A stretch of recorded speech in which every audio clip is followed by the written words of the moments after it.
ସମସ୍ତ ପିଲାମାନଙ୍କୁ ପୁଣି ଏକ ସୁନ୍ଦର ଭିଡ଼ିଓକୁ ସ୍ୱାଗତ ଜଣାଉଛି। ଆଜିର ଏହି ଭିଡ଼ିଓରେ ପିଲାମାନେ ଆମେ ଆଜି ଜାଣିବା ଭାରତୀୟ ସମ୍ବିଧାନ ପ୍ରଣୟନ ବିଷୟରେ। ଏହି ଟପିକଟି ପିଲାମାନେ ହେଉଛି ଭାରତୀୟ ସମ୍ବିଧାନ ପ୍ରଣୟନ। ଏହି ଟପିକଟି ତୁମର +2 ସେକେଣ୍ଡ ଇୟର ଆର୍ଟ୍ସ ୟୁନିଟ୍ 5ରେ ହିଁ ଅଛି। ଏହି ଟପିକଟି ପିଲାମାନେ ତୁମର ଏନୁଆଲ ଏକ୍ଜାମରେ 3 ମାର୍କର ପ୍ରଶ୍ନ ଆସିଥାଏ। ପିଲାମାନେ ଭିଡ଼ିଓଟି ଯଦି ଭଲ ଲାଗିବ ତାହେଲେ ଭିଡ଼ିଓଟିକୁ ଲାଇକ୍ କରିଦେବ, ଭିଡ଼ିଓଟିକୁ ତୁମ ସାଙ୍ଗମାନଙ୍କ ସହିତ ସେୟାର କରିଦେବ, ତା ସହିତ ଏହି ୟୁଟ୍ୟୁବ୍ ଚ୍ୟାନେଲଟିକୁ ସବସ୍କ୍ରାଇବ୍ ମଧ୍ୟ କରିଦେବ। ଭାରତୀୟ ସମ୍ବିଧାନ ପ୍ରଣୟନ। ଭାରତୀୟ ସମ୍ବିଧାନ ହେଉଛି ପିଲାମାନେ ପୃଥିବୀର ବୃହତ୍ ସମ୍ବିଧାନ।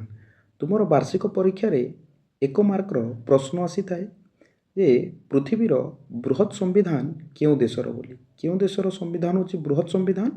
ଭାରତର ସମ୍ବିଧାନ ହେଉଛି ପୃଥିବୀର ବୃହତ୍ ସମ୍ବିଧାନ।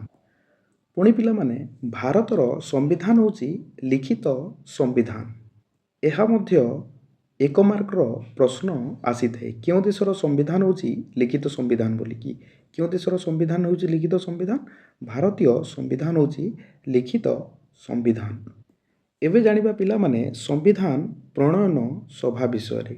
ଏହି ସମ୍ବିଧାନ ପ୍ରଣୟନ ସଭା ପିଲାମାନେ ତୁମର ଏନୁଆଲ ଏକ୍ଜାମରେ 3 ମାର୍କର ପ୍ରଶ୍ନ ଆସିଥାଏ। ସମ୍ବିଧାନ ପ୍ରଣୟନ ସଭା ଗଠନ କରାଯାଇଥିଲା 6 ଡିସେମ୍ବର 1946 ମସିହାରେ। ପିଲାମାନେ 1 ମାର୍କର ପ୍ରଶ୍ନ ଆସିଥାଏ ସମ୍ବିଧାନ ପ୍ରଣୟନ ସଭା କେବେ ଗଠନ କରାଯାଇଥିଲା ବୋଲି। କେବେ ଗଠନ କରାଯାଇଥିଲା? 6 ଡିସେମ୍ବର 1946 ମସିହାରେ। ଏହି ସମ୍ବିଧାନ ପ୍ରଣୟନ ସଭା କ୍ୟାବିନେଟ୍ ମିଶନ ପ୍ରସ୍ତାବ ଅନୁସାରେ ଗଠନ କରାଯାଇଥିଲା। ପରୀକ୍ଷାରେ ଏହା ମଧ୍ୟ 1 ମାର୍କର ପ୍ରଶ୍ନ ଆସିଥାଏ ଯେ ସମ୍ବିଧାନ ପ୍ରଣୟନ ସଭା କାହା ପ୍ରସ୍ତାବ ଅନୁସାରେ ଗଠନ କରାଯାଇଥିଲା ବୋଲି। କାହା ପ୍ରସ୍ତାବ ଅନୁସାରେ ସମ୍ବିଧାନ ପ୍ରଣୟନ ସଭା ଗଠନ କରାଯାଇଥିଲା? କ୍ୟାବିନେଟ୍ ମିଶନ ପ୍ରସ୍ତାବ ଅନୁସାରେ ସମ୍ବିଧାନ ପ୍ରଣୟନ ସଭା ଗଠନ କରାଯାଇଥିଲା। ଏହି କ୍ୟାବିନେଟ୍ ମିଶନର ପ୍ରସ୍ତାବ ଅନୁସାରେ ପୁଣି ଏହି ସମ୍ବିଧାନ ପ୍ରଣୟନ ସଭା ନିର୍ବାଚନ ମାଧ୍ୟମରେ ଗଠନ କରାଯିବ ବୋଲି ଧାରଣ କରାଯାଇଥିଲା। ପିଲାମାନେ କ୍ୟାବିନେଟ୍ ମିଶନ ସମ୍ବିଧାନ ପ୍ରଣୟନ ସଭା ଗଠନ ପାଇଁ ପ୍ରସ୍ତାବ ଦେବା ପୂର୍ବରୁ ଏମ୍.ଏନ୍. ରାୟ ସମ୍ବିଧାନ ପ୍ରଣୟନ ସଭା ବିଷୟରେ କହିଥିଲେ। ପିଲାମାନେ ସମ୍ବିଧାନ ପ୍ରଣୟନ ସଭା କାହିଁକି ଗଠନ କରାଯାଇଥିଲା ବା ତାର କାର୍ଯ୍ୟ କ'ଣ ଥିଲା ଦେଖ ପିଲାମାନେ। ସମ୍ବିଧାନ ପ୍ରଣୟନ ସଭାର ପ୍ରଥମ କାର୍ଯ୍ୟଟି ହେଉଛି ପିଲାମାନେ ଭାରତୀୟମାନଙ୍କ ପାଇଁ ସମ୍ବିଧାନ ପ୍ରଣୟନ କରିବା ତାର ପ୍ରଥମ କାର୍ଯ୍ୟ ହେଲା। ସମ୍ବିଧାନ ପ୍ରଣୟନ ସଭାର ଦ୍ୱିତୀୟ କାର୍ଯ୍ୟଟି ହେଉଛି ପାର୍ଲିଆମେଣ୍ଟ ଗଠନ ପର୍ଯ୍ୟନ୍ତ ଅସ୍ଥାୟୀ ସଂସଦ ରୂପେ କାର୍ଯ୍ୟ କରିବା। ଯେତେ ଦିନ ପର୍ଯ୍ୟନ୍ତ ଭାରତର ପାର୍ଲିଆମେଣ୍ଟ ଗଠନ ହେବ ନାହିଁ ସେ ପର୍ଯ୍ୟନ୍ତ ଭାରତର ଅସ୍ଥାୟୀ ସଂସଦ ରୂପେ ମଧ୍ୟ ଏହି ସମ୍ବିଧାନ ପ୍ରଣୟନ ସଭା କାର୍ଯ୍ୟ କରିବ। ଏହି ଦୁଇଟି ମୁଖ୍ୟ କାର୍ଯ୍ୟ ଥିଲା ସମ୍ବିଧାନ ପ୍ରଣୟନ ସଭାର। ଏହି ସମ୍ବିଧାନ ପ୍ରଣୟନ ସଭାର ମୋଟ ସଭ୍ୟ ସଂଖ୍ୟା ଥିଲା 389। ସମ୍ବିଧାନ ପ୍ରଣୟନ ସଭା ଗଠନ ପାଇଁ ନିର୍ବାଚନ ହୋଇଥିଲା 1946 ମସିହାରେ। ଏହା ମଧ୍ୟ 1 ମାର୍କର ପ୍ରଶ୍ନ ଆସିଥାଏ ପିଲାମାନେ ସମ୍ବିଧାନ ପ୍ରଣୟନ ସଭାର ଗଠନ ପାଇଁ କେବେ ନିର୍ବାଚନ ହୋଇଥିଲା ବୋଲି। କେବେ ହୋଇଥିଲା? 1946 ମସିହାରେ। ଏହି ସମ୍ବିଧାନ ପ୍ରଣୟନ ସଭାର ନିର୍ବାଚନର ଫଳାଫଳ କଂଗ୍ରେସ ପାଇଁ ପିଲାମାନେ ଉତ୍ସାହଜନକ ଥିଲା, କିନ୍ତୁ ମୁସଲିମ ଲିଗକୁ ଏହାର ଫଳାଫଳ ହତୋତ୍ସାହିତ କରିଥିଲା। ସର୍ବମୋଟ 296 ଆସନ ମଧ୍ୟରୁ କଂଗ୍ରେସ ବିଜୟ ଲାଭ କରିଥିଲା 212ଟି ଆସନ। ମୁସଲିମ ଲିଗ୍ ବିଜୟ ଲାଭ କରିଥିଲା 73ଟି ଆସନ। ସ୍ୱାଧୀନ ଓ ଅନ୍ୟାନ୍ୟ ଦଳ ବିଜୟ ଲାଭ କରିଥିଲେ 11ଟି ଆସନ। ଏହି ସମ୍ବିଧାନ ପ୍ରଣୟନ ସଭାର ବୈଠକ ବସିଲା 9 ଡିସେମ୍ବର 1946 ମସିହାରେ ଦିଲ୍ଲୀଠାରେ। ଏହା ମଧ୍ୟ ପରୀକ୍ଷାରେ ପ୍ରଶ୍ନ ଆସିଥାଏ ପିଲାମାନେ, ସମ୍ବିଧାନ ପ୍ରଣୟନ ସଭାର ବୈଠକ କେବେ ଏବଂ କେଉଁଠାରେ ବସିଥିଲା ବୋଲି। କେବେ ବସିଥିଲା? 9 ଡିସେମ୍ବର 1944 ମସିହାରେ କେଉଁଠାରେ ବସିଥିଲା? ଦିଲ୍ଲୀଠାରେ ବସିଥିଲା। ସଚ୍ଚିଦାନନ୍ଦ ସିହ୍ନା ପିଲାମାନେ ନାଁଟି ମନେ ରଖିବ। ସଚ୍ଚିଦାନନ୍ଦ ସିହ୍ନା ଏହି ସମ୍ବିଧାନ ପ୍ରଣୟନ ସଭାର ଅସ୍ଥାୟୀ ସଭାପତି ଥିଲେ। 1 ମାର୍କର ପ୍ରଶ୍ନ ଆସିଥାଏ। ସମ୍ବିଧାନ ପ୍ରଣୟନ ସଭାର ଅସ୍ଥାୟୀ ସଭାପତି କିଏ ଥିଲେ ବୋଲି? କିଏ ଥିଲେ?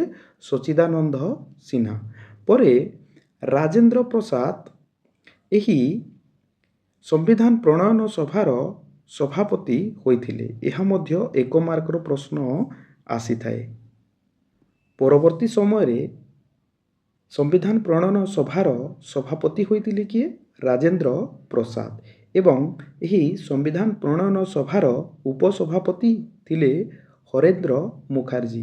ଏହି ହରେନ୍ଦ୍ର ମୁଖାର୍ଜୀ ନାମଟିକୁ ବି ମନେ ରଖିବ ପିଲାମାନେ। ଏହା ମଧ୍ୟ 1 ମାର୍କର ପ୍ରଶ୍ନ ଆସିଥାଏ। ସମ୍ବିଧାନ ପ୍ରଣୟନ ସଭାର ଉପସଭାପତି କିଏ ଥିଲେ? କିଏ ଥିଲେ? ହରେନ୍ଦ୍ର ମୁଖାର୍ଜୀ ଥିଲେ। ବର୍ତ୍ତମାନ ଆମେ ଜାଣିବା ପିଲାମାନେ ଚିଠା କମିଟି ବିଷୟରେ। ଏହି ଚିଠା କମିଟି ଗଠିତ ହୋଇଥିଲା 29 ଅଗଷ୍ଟ 1947 ମସିହାରେ। ପରୀକ୍ଷାରେ 1 ମାର୍କର ପ୍ରଶ୍ନ ଆସିଥାଏ ପିଲାମାନେ, ଚିଠା କମିଟି କେବେ ଗଠିତ ହୋଇଥିଲା ବୋଲି। କେବେ ଗଠିତ ହୋଇଥିଲା? 29 ଅଗଷ୍ଟ 1947 ମସିହାରେ। ଏହି ଚିଠା କମିଟିର ଦାୟିତ୍ୱ କ'ଣ ଥିଲା ଦେଖ ପିଲାମାନେ, ସମ୍ବିଧାନର ଚିଠା ପ୍ରସ୍ତୁତ କରିବା ଏହି ଚିଠା କମିଟିର ଦାୟିତ୍ୱ ଥିଲା। ଏହି ଚିଠା କମିଟିର ଅଧ୍ୟକ୍ଷ ଥିଲେ ବାବା ସାହେବ ଭୀମରାଓ ରାମଜୀ ଆମ୍ବେଦକର ବା ବାବା ସାହେବ ଆମ୍ବେଦକର।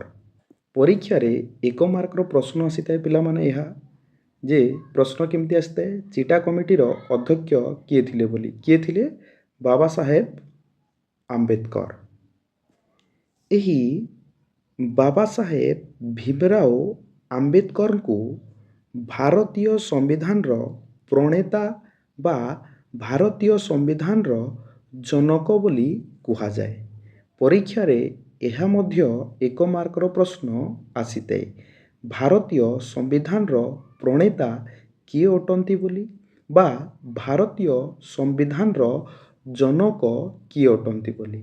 ଭାରତୀୟ ସମ୍ବିଧାନର ପ୍ରଣେତା ବା ଜନକ କିଏ ଅଟନ୍ତି? ଭୀମରାଓ ଆମ୍ବେଦକର ଅଟନ୍ତି। ଏହି ଚିଠା କମିଟିର ଅନ୍ୟ ସଭ୍ୟମାନେ ଥିଲେ ଏନ୍ ଗୋପାଳସ୍ୱାମୀ ଆୟଙ୍ଗର, ଆଲାଦି କୃଷ୍ଣସ୍ୱାମୀ ଆୟର, କେ ଏମ୍ ମୁନ୍ସି, ମହମ୍ମଦ ସୁଦୁଲ୍ଲା, ଏନ୍ ମାଧବରାଓ, ଟି ଟି କୃଷ୍ଣମାଚାରୀ। ଏହି ସମସ୍ତେ ଅନ୍ୟ ସଭ୍ୟ ଥିଲେ ଚିଠା କମିଟିର। ଏହି ଚିଠା କମିଟିର ପରାମର୍ଶଦାତା ରୂପେ କାର୍ଯ୍ୟ କରିଥିଲେ ବି ଏନ୍ ରାଓ।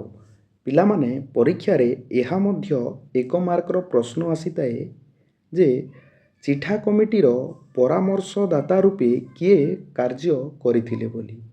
ଚିଠା କମିଟିର ପରାମର୍ଶଦାତା ରୂପେ କାର୍ଯ୍ୟ କରିଥିଲେ ବି ଏନ୍ ରାଓ। ଏବଂ ପରିଶେଷରେ ଏହି ଚିଠା କମିଟି ଚିଠା ସମ୍ବିଧାନ ଉପସ୍ଥାପନ କଲା 4 ନଭେମ୍ବର 1948 ମସିହାରେ।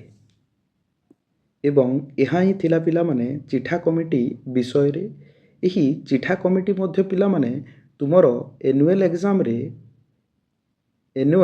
ଏକ୍ଜାମରେ ପିଲାମାନେ ଏହା ତୁମର 3 ମାର୍କର ପ୍ରଶ୍ନ ଆସିଥାଏ।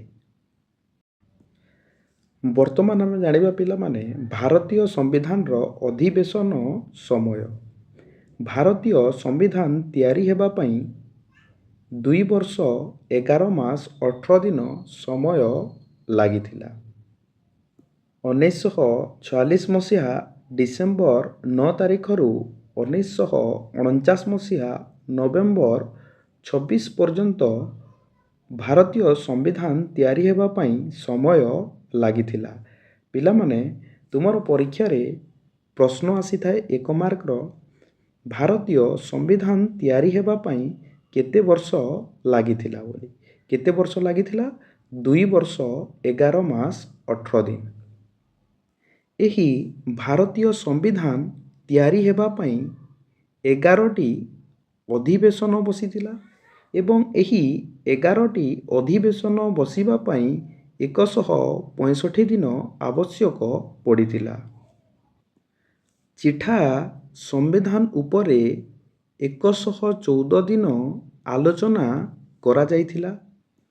ଚିଠା ସମ୍ବିଧାନର 7635ଟି ପ୍ରସ୍ତାବ ମଧ୍ୟରୁ 2473ଟି ପ୍ରସ୍ତାବକୁ ସଂଶୋଧନ କରି ଗ୍ରହଣ କରାଯାଇଥିଲା। ଚିଠା ସମ୍ବିଧାନରେ 395ଟି ଧାରା ଓ 8ଟି ଅନୁସୂଚୀ ଥିଲା। ପିଲାମାନେ ପରୀକ୍ଷାରେ ପ୍ରଶ୍ନ 1 ମାର୍କର ଏହା ବି ଆସିଥାଏ। ଚିଠା ସମ୍ବିଧାନରେ କେତୋଟି ଧାରା ଥିଲା, ତା ସହିତ ଚିଠା ସମ୍ବିଧାନରେ କେତୋଟି ଅନୁସୂଚୀ ଥିଲା। କେତୋଟି ଧାରା ଥିଲା ପିଲାମାନେ? 395ଟି ଧାରା ସହିତ 8ଟି ଅନୁସୂଚୀ ଥିଲା। ଭାରତୀୟ ସମ୍ବିଧାନ ପ୍ରଣୟନ ସଭା ଦ୍ୱାରା ଗୃହୀତ ହୋଇଥିଲା 1949 ମସିହା ନଭେମ୍ବର 26 ତାରିଖ। ପିଲାମାନେ ଏହା ମଧ୍ୟ 1 ମାର୍କର ପ୍ରଶ୍ନ ଆସିଥାଏ। ଭାରତୀୟ ସମ୍ବିଧାନ କେବେ ଗୃହୀତ ହୋଇଥିଲା ବୋଲି। କେବେ ଗୃହୀତ ହୋଇଥିଲା? 1949 ମସିହା ନଭେମ୍ବର 26 ତାରିଖ। ଏବଂ ଭାରତୀୟ ସମ୍ବିଧାନ ସ୍ୱୀକୃତି ଲାଭ କଲା 1950 ମସିହା ଜାନୁଆରୀ 26 ତାରିଖରେ। ପିଲାମାନେ ପରୀକ୍ଷାରେ ଏହା ମଧ୍ୟ 1 ମାର୍କର କ୍ୱେଶ୍ଚନ୍ ଆସିଥାଏ। ସେ କେମିତି ଆସିଥାଏ? ଭାରତୀୟ ସମ୍ବିଧାନ କେବେ ସ୍ୱୀକୃତି ଲାଭ କଲା? କେବେ କଲା? 1950 ମସିହା ଜାନୁଆରୀ 26 ତାରିଖ। ରାଷ୍ଟ୍ରପତି ରାଜେନ୍ଦ୍ର ପ୍ରସାଦ ସମ୍ବିଧାନକୁ ସ୍ୱୀକୃତି ପ୍ରଦାନ କରିଥିଲେ। ରାଷ୍ଟ୍ରପତି ରାଜେନ୍ଦ୍ର ପ୍ରସାଦ ସ୍ୱୀକୃତି ପ୍ରଦାନ କଲା ପରେ ଏହି ସମ୍ବିଧାନ ସମଗ୍ର ଦେଶରେ ପ୍ରବର୍ତ୍ତିତ ହେଲା। ପିଲାମାନେ ଆଜିର ଏ ଭିଡ଼ିଓରେ ଆମେ ଜାଣିଲେ ଭାରତୀୟ ସମ୍ବିଧାନ ପ୍ରଣୟନ ବିଷୟରେ, ଯାହାକି ତୁମର +2 second year arts history unit 5ରେ ହିଁ ଅଛି। ଏହି ଟପିକଟି ପିଲାମାନେ ତୁମର ଆନ୍ୟୁଆଲ ଏକ୍ଜାମରେ 3 ମାର୍କର ପ୍ରଶ୍ନ ଆସିଥାଏ। ତା ସହିତ ଅନେକ ଗୁଡ଼ିଏ 1 ମାର୍କର MCQ ଅଛି ପିଲାମାନେ, ଏଇଠୁ ହିଁ ପଚରାଯିବ। ପିଲାମାନେ ଭିଡ଼ିଓଟି ଯଦି ଭଲ ଲାଗିଥିବ ଭିଡ଼ିଓଟିକୁ ଲାଇକ୍ କରିଦେବ, ତୁମ ସାଙ୍ଗମାନଙ୍କ ସହିତ ଏ ଭିଡ଼ିଓଟିକୁ ସେୟାର କରିଦେବ, ତା ସହିତ ଏହି ୟୁଟ୍ୟୁବ୍ ଚ୍ୟାନେଲଟିକୁ ସବସ୍କ୍ରାଇବ୍ ମଧ୍ୟ କରିଦେବ।